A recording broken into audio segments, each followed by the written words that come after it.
بسم اللہ الرحمن الرحیم. بسم اللہ والحمد للہ والصلاة والسلام علی رسول اللہ وعلی آلہ واصحابہ ومن تلا. اللہم ارنا الحق حقا وارزقنا اتباعہ وارنا الباطل باطلا وارزقنا اجتنابہ. اللہم علمنا ما ينفعنا وانفعنا بما علمتنا وزدنا علما. اما بعد، عزیز بہنوں، اس سے پہلے سورہ معارج کی تفسیر ہوئی تھی. آج انشاءاللہ سورہ نوح کا مطالعہ ہوگا.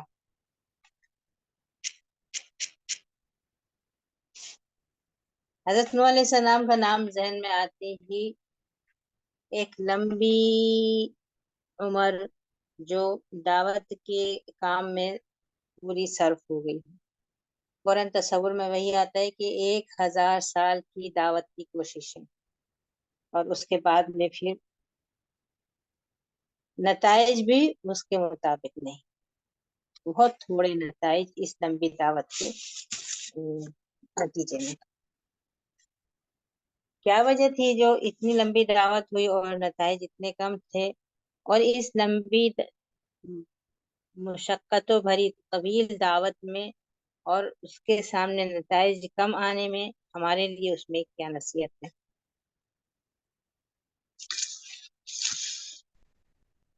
اگرچہ یہ سورہ حضرت نوح علیہ السلام کے نام سے شروع ہوئی ہے، لیکن ان کی زندگی کے زیادہ تر واقعات اس سورہ میں مذکور نہیں ہیں. دوسری جگہوں پر اس سے زیادہ تفصیل سے آئے ہیں. سورہ قمر میں، سورہ ہود میں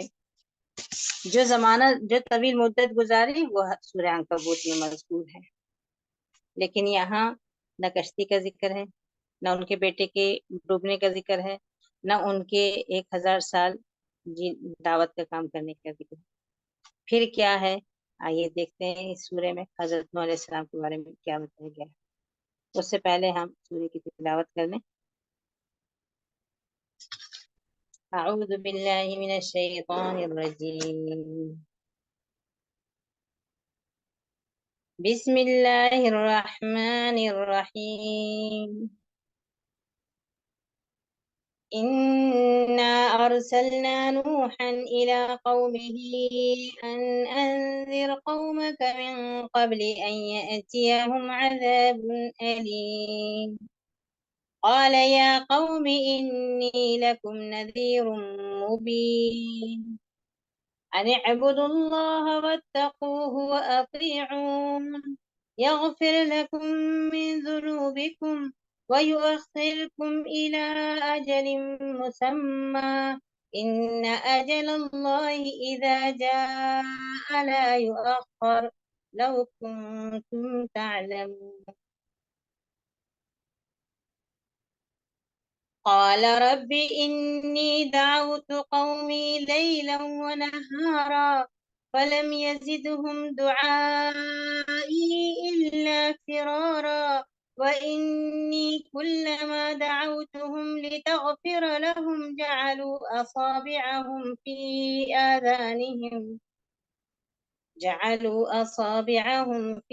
آذانهم واستغشوا ثيابهم وأصروا واستكبروا استكبارا ثم إني دعوتهم جهارا ثم إني أعلنت لهم وأسررت لهم إسرارا فقلت استغفروا ربكم إنه كان غفارا يرسل السماء عليكم مدرارا ويمددكم بأموال وبنين ويجعل لكم جنات ويجعل لكم أنهارا ما لكم لا ترجون لله وقارا وقد خلقكم أطوارا ألم تروا كيف خلق الله 7 سماوات طباقا ألم تروا كيف خلق الله 7 سماوات طباقا وجعل القمر فيهن نورا وجعل الشمس سراجا والله أنبتكم من الأرض نباتا ثم يعيدكم فيها ويخرجكم إخراجا والله جعل لكم الأرض بساطا لتسلكوا منها سبلا فجاجا قال نوح رب إنهم عصوني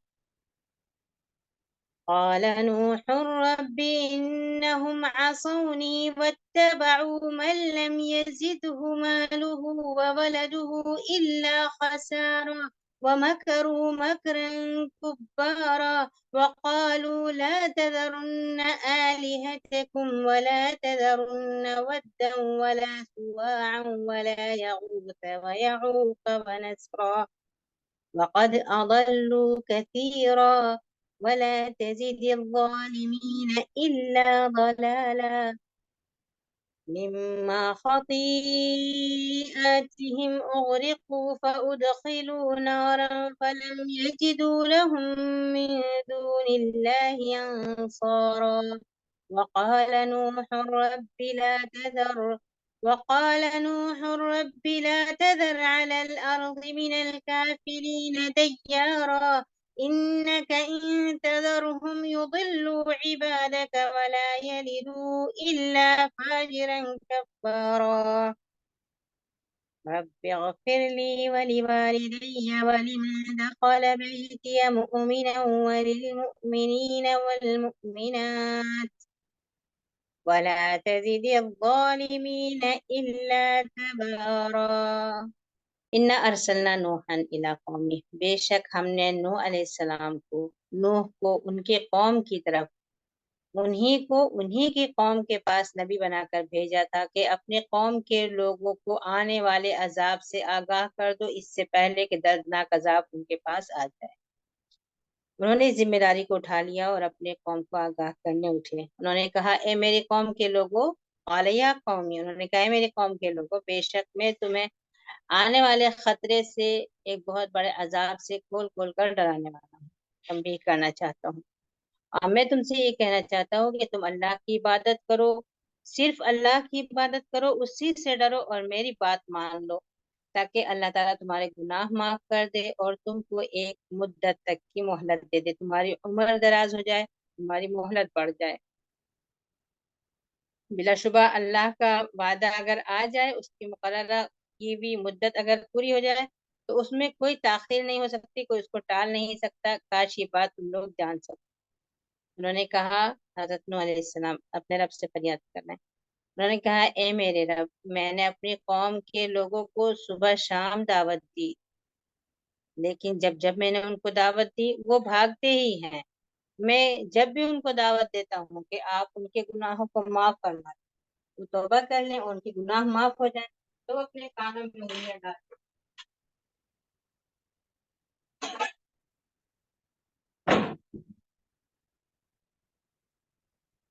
اپنے کانوں میں انگلیاں ڈال لیتے ہیں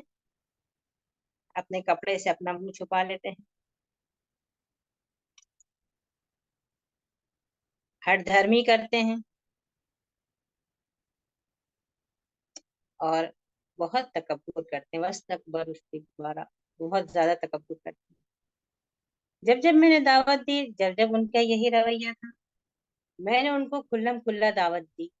میں نے ان کو زور زور سے بھی یہ بات بتائی علانیہ بھی بتائی اور آہستہ آہستہ بھی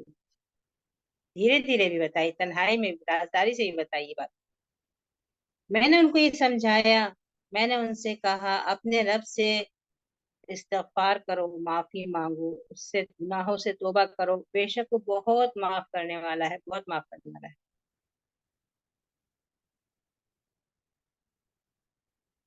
اگر تم نے ایسا کیا تو وہ آسمان سے خوب پانی برسائے گا اور تم کو مال و اولاد دے گا لیکن جتکم بھی اموال و بنین تمہیں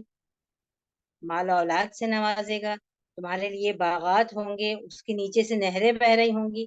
کیا بات ہے تم اللہ تعالیٰ سے کسی بھی چیز کی توقع کیوں نہیں رکھتے ہو جبکہ اس نے تم کو مختلف مراحل سے گزار کر تمہیں بنایا ہے